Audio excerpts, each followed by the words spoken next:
ఏ పథకం చూసినా రుణమాఫీ చూస్తే 30 పైసలు అయింది, 60 పైసలు, 70 పైసలు ఇంకా కాలేదు. వ్యవసాయ కూలీల పథకం 6 పైసలకి ఇచ్చిండ్రు, 94 పైసలు ఎగబెట్టిండ్రు.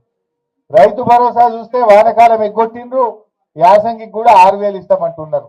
ఇండ్లు చూస్తే ఇదివరకైతే ఇచ్చింది లేదు, మరి రేపు అసలు లిస్ట్ వస్తే మీరు రంగు బయట పడుతుంది. పేదలకు అర్హులకు ఇవ్వాలి తప్ప ఇన్ఛార్జ్ మినిస్టర్ పేరిట మీరు కాంగ్రెస్ కార్యకర్తలకు కట్టబెట్టే ప్రయత్నం చేస్తే ప్రజల తిరుగుబాటు తప్పదని చెప్పి, ఉన్న వాళ్ళకి ఇస్తే అనర్హులకు ఇస్తే ప్రజా తిరుగుబాటు తప్పదని కూడా మేము హెచ్చరిస్తా ఉన్నాం.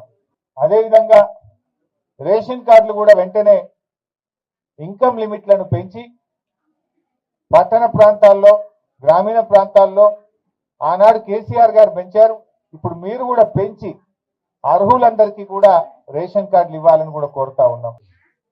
ఏడాదిలోనే తీవ్రమైన ప్రజా వ్యతిరేకత ఎదుర్కొంటున్నారు. ఇవాళ ఏ ఊర్లో పోయినా గ్రామ సభల్లో తిరుగుబాట్లు జరుగుతూ ఉన్నాయి. ప్రజలు పాపం అధికారులను నిలదీస్తా ఉన్నారు. మీ తప్పులకు అధికారులు బలి అవుతా ఉన్నారు.